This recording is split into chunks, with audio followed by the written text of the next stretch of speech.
모르드게가 이 일을 기록하고 아하수에로 왕의 각 지방에 있는 모든 유다인에게 원근을 막론하고 글을 보내어 이르기를 한 규례를 세워 해마다 아달월 14일과 15일을 지키라.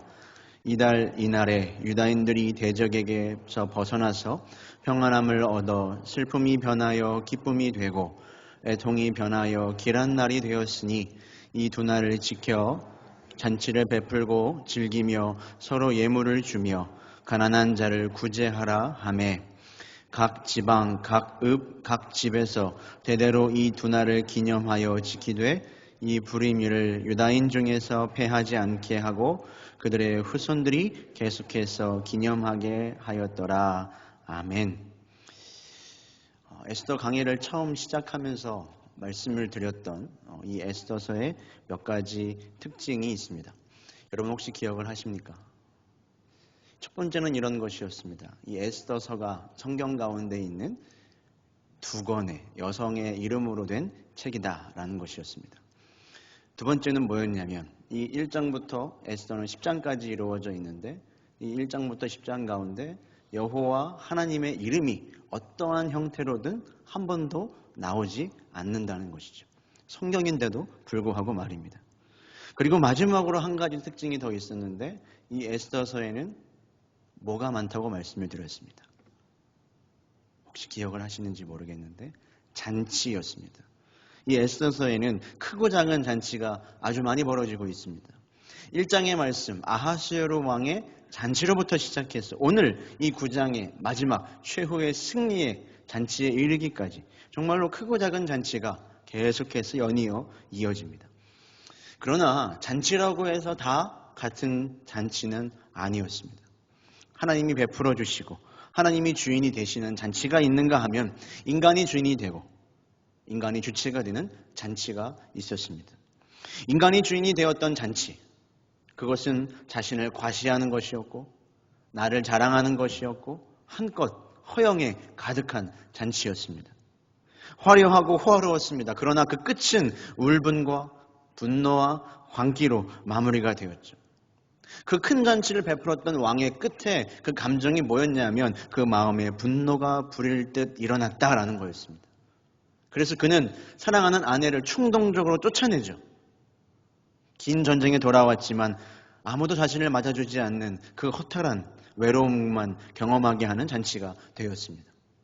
자, 그러나 우리 주님께서 베풀어 주시는 원수의 목전에서 베푸시는 그 상, 그것은 어떠한가?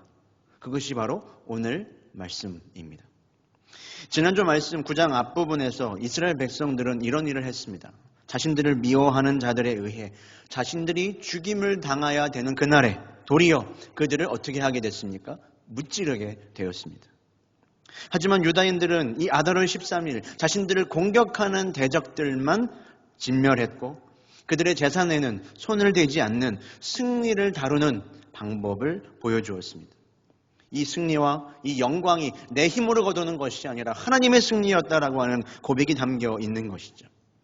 이렇게 모든 대적을 무찌른 후에 온 유다인과 백성들은 안식을 누리며 잔치를 베풀고 축제를 벌입니다.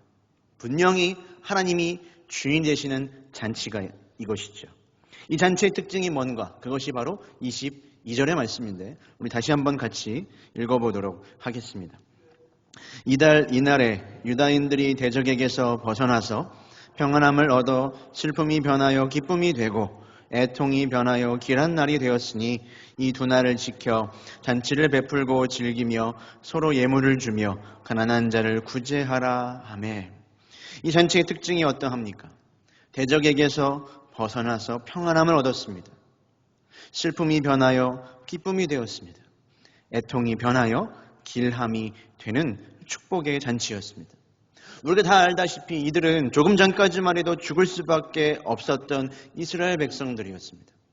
비통한 눈물을 흘리며 죄를 뒤집어쓰고 금식을 하며 기도할 수밖에 없던 유다인들이었죠. 그런 그들을 구원하여 주신 하나님의 사랑과 은혜에 대한 감격의 잔치가 바로 이것입니다. 그래서 끝도 돌아보면 분노와 공허함이 아니죠. 많은 사람과 이 즐거움을 나눕니다. 선행과 구제에 힘쓰는 함께 누리는 잔치였습니다. 여러분, 지난 주일에 우리가 들었던 말씀처럼 예수님을 믿고 따르는 이 신앙생활은 뭐와 같다고 이야기를 했습니까? 바로 잔치와 같다고 이야기를 했습니다. 이런 측면에서 여러분들은 어떠한 잔치를 누리고 살아가고 계십니까? 여러분들이 해나가고 계시는 그 신앙생활은 어떠한가요? 여러분의 신앙생활에도 그 기쁨과 그 즐거움, 그 감격이 있으십니까? 하나님께서 나의 영혼을 건져주시고 나를 구원해 주신 그 기쁨, 구원의 즐거움이 있는 신앙생활을 하고 계시나요? 마음이 상한 자를 고치시며 내 영혼을 위로하시는, 내 영혼에 힘을 주시는 그 힘을 경험하는 신앙생활을 하고 계십니까? 포로되고 갇혀있는 자들을 자유롭게 하시는 그 위대한 자유를 선포하시는 그 은혜를 누리는 신앙생활을 하고 계시느냐 하는 질문인 겁니다. 이러한 구원의 즐거움이 있는 잔치, 이러한 축제와 같은 그것이 바로 성도의 인생이고 우리의 신앙생활이 되어야 할 것입니다. 나에게 이러한 어린 양 예수 그리스도의 보혈로 인한 모든 것을 유월해본, 넘어가본, 패스오버해본 그 경험이 있는지, 여러분, 이것이 우리 신앙생활을 가르는 중요한 잣대가 되는 겁니다. 여러분에게 이 구원의 날이 있으시기를 바랍니다.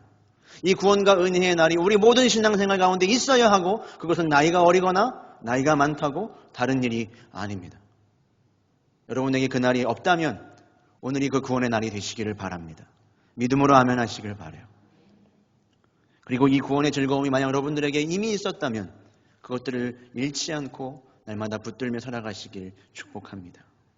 자, 그런데 여기서 우리가 놓치면 안 되는 것이 있는데, 이런 놀라운 구원의 즐거움을 누린 우리가 망각의 동물이라는 겁니다.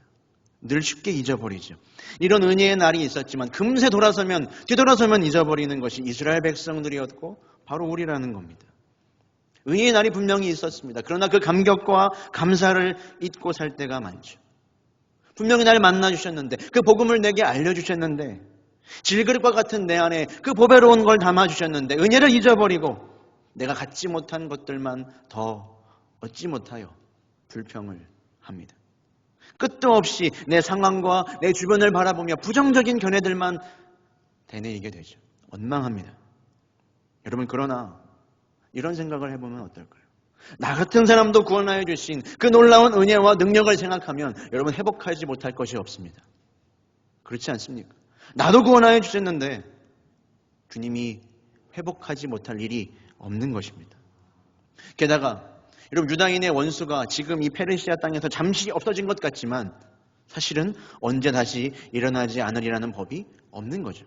하만도 죽었고 모든 원수를 무찔렀지만 진정한 원수 마귀는 여전히 건재합니다. 그래서 어떻게 해야 할까요? 우리의 신앙의 이 모범이 되는 모르드게는 이 에스더와 유다인들의 이야기들을 상세하게 기록해 놓습니다. 그리고 온 나라와 유다인들에게 새로운 규례를 지키도록 명령을 내립니다. 그것이 바로 28절인데 우리 다시 한번 같이 읽어보도록 하겠습니다. 각 지방, 각 읍, 각 집에서 대대로 이 두 날을 기념하여 지키되 이 불임이를 유다인 중에서 패하지 않게 하고 그들의 후손들이 계속해서 기념하게 하였더라. 지금 하나님의 권능으로 구원받은 바로 이 날을 뭐라고 이야기하고 있습니까? 불임절이라고 이름하며 기념하여 대대로 이 날을 기념하여 지키라 말하고 있습니다. 여러분, 이 불임이라는 말은 부르라는 말에서 온 뜻입니다. 부르는 제비였죠. 하만이 이 이스라엘 백성들을 죽일 날을 제비를 뽑아서 결정했던 것을 떠올리는 말입니다. 왜 이 불임절을 지켜야 할까요? 이 불임절을 반복해서 지킴으로 이제 이 사건의 주인공들이 죽고 이 사건을 경험한 사람들이 다 사라져도 이날의 정신과 하나님의 구원하심을 잊지 않고 기념하도록, 기억할 수 있도록 이 불임절을 지키라는 것입니다. 여러분, 이것이 불임절인 거예요. 그래서 유다인들은 지금도 이 불임절을 기쁨으로 지키며 자신들의 조상을 건져주신 하나님을 기억하고 감사하고 있습니다. 여러분, 신앙생활은 언제나 뭐의 싸움이냐면 기억하는 싸움입니다. 뭐의 싸움이라고요? 기억하는 싸움입니다. 하나님이 행하신 일을 기억하고 떠올리고 믿음으로 선포하고 고백하는 것. 여러분, 이것이 신앙생활의 중요한 싸움이죠. 원수와 대적이 나를 가로막고 막막한 문제로 인해서 나의 생각과 감정과 마음이 옥죄어올 때, 여러분, 그때 하나님이 나에게 그동안 어떻게 하셨는지를 다시 기억하는 것입니다. 그것이 신앙의 본질이에요. 그 깊고 깊었던 내 깊은 심연의 영혼의 깊은 어두운 터널을 내가 그때 어떻게 통과했었는지, 하나님의 은혜였지. 내 모든 죄를 하나님이 어떻게 씻겨주셨지, 그 아픔과 고통에서 어떻게 건져주셨지, 그 영적인 불임절, 그날을 기억하고 떠올리는 겁니다. 여러분, 세상은 여전히 공중에 권세 잡은 자가 우리를 노리고 있죠. 그래서 하나님의 사람에게도 시험이 있고 환난이 존재해요. 그 가운데 우리가 할 일은 언제나 하나님이 우리를 어떻게 지키셨고 어떻게 여기까지 인도해 주셨는가를 상고하는 것입니다. 여러분, 이처럼 성경은 우리에게 기억하라고 말을 하는데 때때로 기억하지 말라고도 이야기를 합니다. 예를 들면 이런 겁니다. 이사야 43장 18절을 보면 이런 말씀이 나와요. 너희는 이전 일을 기억하지 말며 옛날 일을 생각하지 말라. 기억하지 말라 그래요. 반대로 옛적 일을 기억하라. 나는 하나님이라 말하기도 한다는 거예요. 상반되는 이야기잖아요. 그런데 왜 이 말을 하냐? 여러분, 결국 이것은 같은 말이기 때문에 그렇습니다. 여러분, 신앙이라고 하는 것은 기억해야 할 것은 기억하고 기억하지 말아야 할 것은 기억하지 않는 겁니다. 다시요. 여러분, 신앙생활은 기억해야 할 것은 날마다 더 뿌리 깊게 기억하고 내가 기억하지 말아야 할 것은 날마다 기억하지 않기 위해 주님 앞으로 나아가는 게 신앙입니다. 우리가 기억하지 말아야 할 것이 무엇이겠습니까? 이스라엘 백성들이 하나님의 놀라운 능력으로 애굽을 나왔죠. 홍해를 건넜습니다. 약속의 땅에 들어갔어요. 그렇다면 그들은 이제 이전 애굽 땅의 모든 노예와 포로의 생활들, 우상을 따라 섬겼던 옛 습성을 버려야 합니다. 기억하지 말아야죠. 이전의 실패와 이전의 수치는 여러분 잊어야 하는 겁니다. 그러나 나를 그곳에서 건져주셨던, 살려주셨던 6월절의 은혜와 사랑은 어떻게 해야 되겠습니까? 기억해야 하는 겁니다.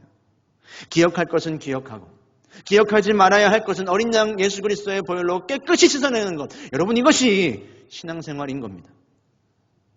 그래서 유다인들은 6월절과 불임절과 초막절 이런 많은 절기들을 지켜가며 늘 하나님의 구원하심을 잊지 않고 기억하려고 했습니다. 여러분들에게도 이 영적인 불임절, 이 일을 통해 기억할 것은 기억하고 기억하지 말아야 할 것들은 주님의 은혜로 잊어버리는, 씻어내는 그 은혜가 있으시기를 주님의 이름으로 축원합니다. 더 나아가서 여러분, 불임절은 우리에게서 끝나는 것이 아닙니다. 이 28절 후반부의 말씀을 보면 이렇게 나옵니다. 그들의 후손들도 계속해서 기념하게 하였더라. 여러분, 믿음의 후손들에게도 이 신앙과 이 믿음이 전수될 수 있도록 해야 한다는 겁니다. 여러분, 우리 사랑하는 자녀들에게 그리고 우리 다음 세대들에게 무엇을 물려주어야 하겠습니까? 평생 써도 부족하지 않을 많은 재산, 편안한 생활, 여러분 그것을 물려줘야 하는 걸까요? 이 모르드게는 이 이스라엘 자손들에게 하나님의 구원하시는 능력과 그 하나님의 은혜를 누릴 수 있는 그 비결을 알려주기를 원했습니다. 너희들이 어떤 순간을 살아가든 하나님 앞에 나와 엎드려 부르짖으면 하나님이 그 기도를 들으시고 너를 구원해 주실 거라는 그 사실을 알게 되기를 원했던 것이죠. 다시 어려움은 찾아오겠죠. 다시 위기는 찾아올 텐데 그때도 엎드리는 모르드게의 기도와 에스더의 용기만 있다면 너희들은 어떤 것이든 돌파할 수 있고 승리할 수 있다는 사실을 전수해주고 싶었던 것입니다. 그래서 그때는 이제 너희가 제2의 제3의 모르드게와 에스더가 되어라 하는 것입니다. 여러분, 우리 모두가 이렇게 이 신앙을 전수받고 또 우리의 신앙의 모범을 바라보며 신앙생활을 이어가고 있지 않습니까? 적어도 저는 그런 것 같습니다. 저의 하나님 앞에 늘 엎드려 기도하는 부모님을 따라서 기도하고 새벽마다 저 자리를 지켜가며 눈물로 기도하시는 목사님을 따라 깨어서 기도하는 것을 배워가고 있습니다. 여러분은 여러분의 자녀들에게 무엇을 물려주시겠습니까? 그리고 여러분이 맡고 있는 그 다음 세대 아이들에게 무엇을 가르쳐 주시겠습니까? 그리고 지금 이 기도의 자리, 주변을 바라봤을 때 많은 청년과 어린아이까지 있는데 여러분 이들에게 우리가 무엇을 물려줘야 하겠습니까? 바로 이 신앙과 무릎으로 나아가는 기도를 물려줄 수 있으시기를 바랍니다. 주후 1900년에 한국판 불임절 사건이 있었습니다. 아마 처음 들어보시는 분들이 많을 것 같은데요.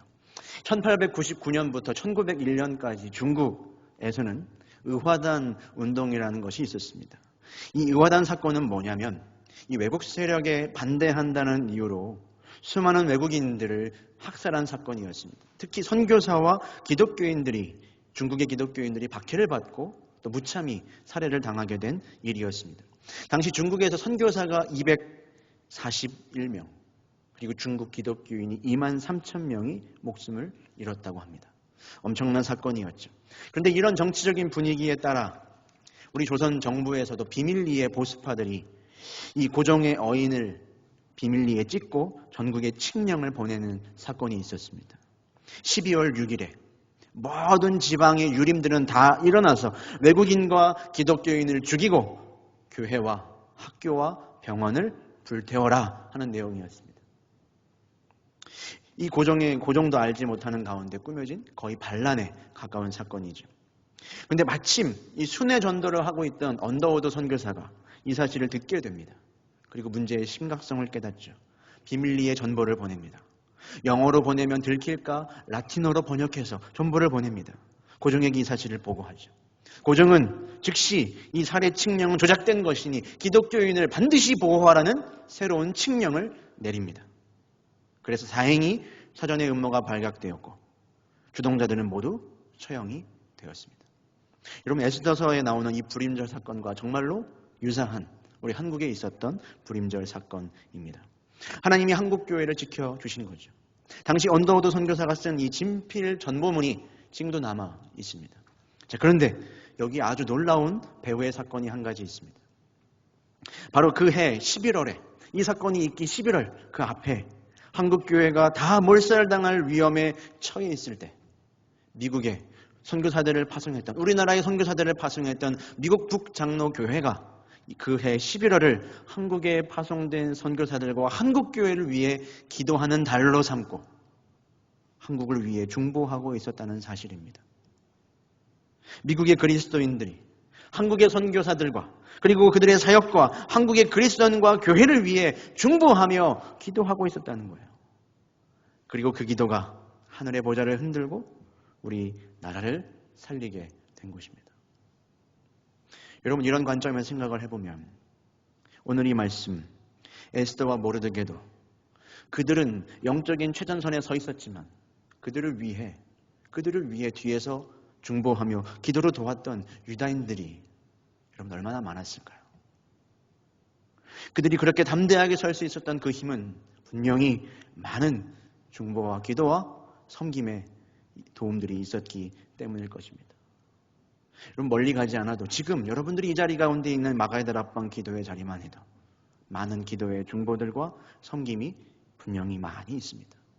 이 화면에 나오지 않지만 온라인으로 보시는 분들 화면에 나오지는 않지만 자리에 앉아서 함께 이 찬양을 항상 지켜서 해주시는 우리 싱어분들이 계십니다.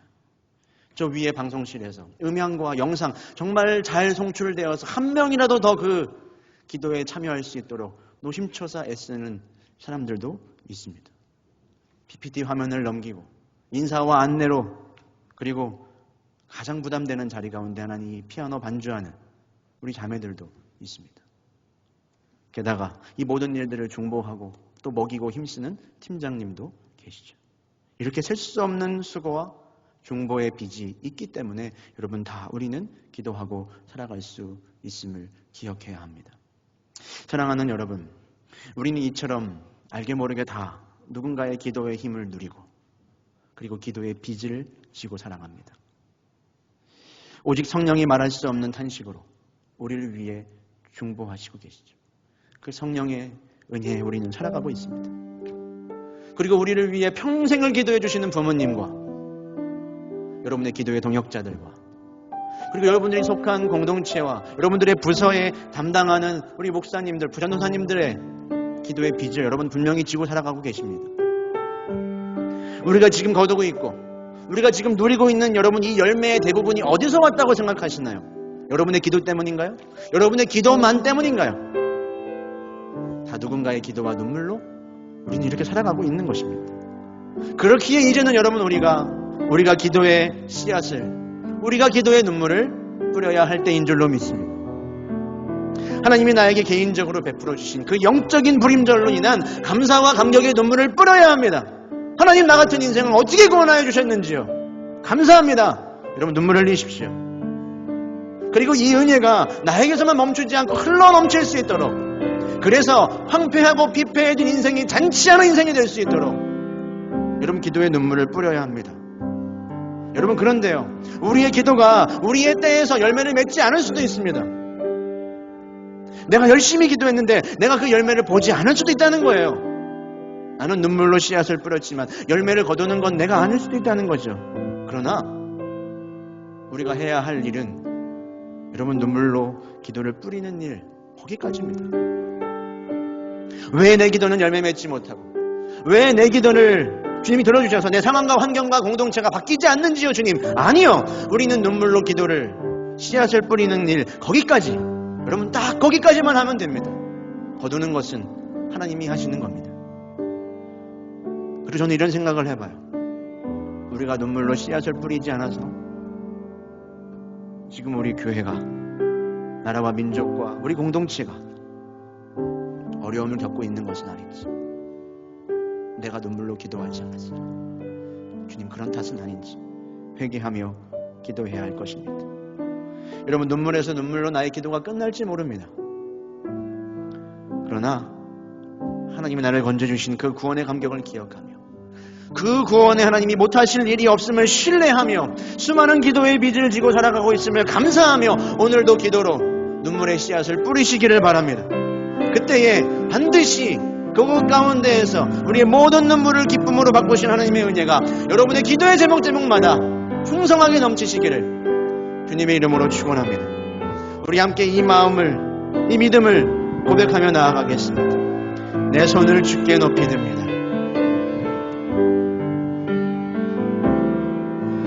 내 손을 주께 높이 듭니다. 내 찬양 받으실 주님, 내 마음을 주께 활짝 엽니다. 내 찬양 받으실 주님, 내 손을 주께 높이 듭니다. 내 손을 주께 높이 듭니다. 내 찬양 받으실 주님, 내 마음을 주께 활짝 엽니다. 내 찬양 받으신 우리를 구원하여 주신 우리 예수님께 다시 고백합니다. 내 손을 주께 높이 듭니다. 내 찬양 받으실 주님, 우리의 마음을 주님께만 엽니다. 내 마음을 주께 활짝 엽니다. 우리 전심을 다해 다시 고백합니다. 주님, 우리의 손을 높이 주께 듭니다. 내 손을 주께 높이 듭니다. 내 찬양 받으신 주님, 내 마음을 주께 활짝 엽니다. 내 찬양 받으신 그분은 우리에게 어떠한 일을 하셨습니까? 슬픔 대신 일어그 죄 대신 화하는 큰 짐 대신 찬송해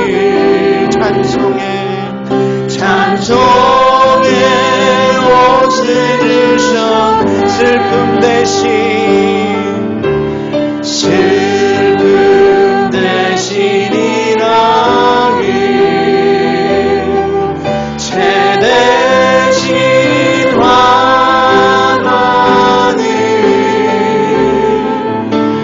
큰 짐 대신 찬송해 우리에게 이 놀라운 구원을 허락하여 주신 슬픔 대신 일하기 슬픔 대신 일하기 죄 대신 화관을 큰 짐 대신 찬송해 하나님 오늘 이 시간 그리스도로 우리를 옷 입게 하여 주시옵소서.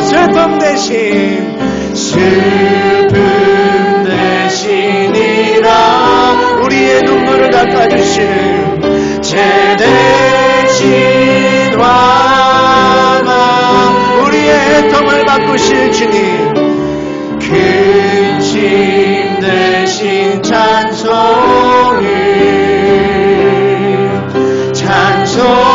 내 옷을 주셔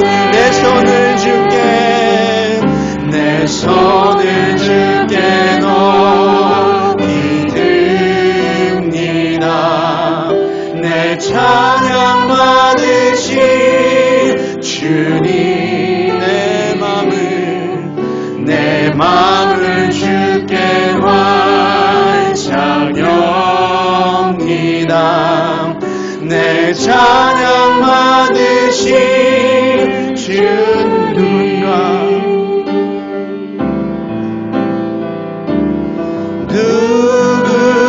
누군가 널 위하여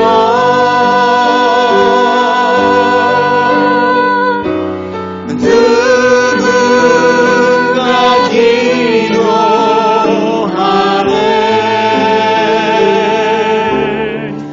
내가 홀로 외로워서 마음이 무너질 때 누군가 널 위해 기도하네 누군가 널 위하여 누군가 널 위하여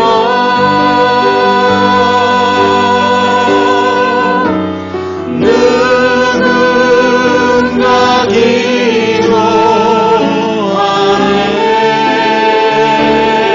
기도하네 내가 홀로 외로워서 마음이 무너질 때 누군가 널 위해 우리 말할 수 없는 탄식으로 중보하시는 주님을 향해 손들고 기도합시다. 찬양합시다. 누군가 널 위하여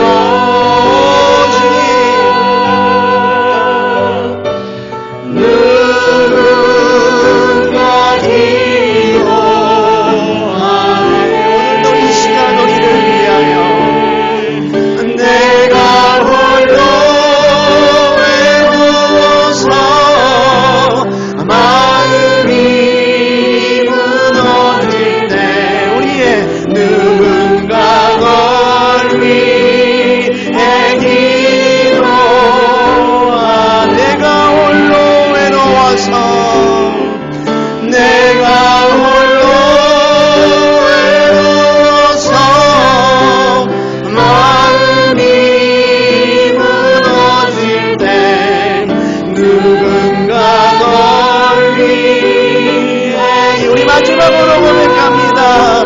내가 홀로 외로울 그때도 내가 홀로 외로워서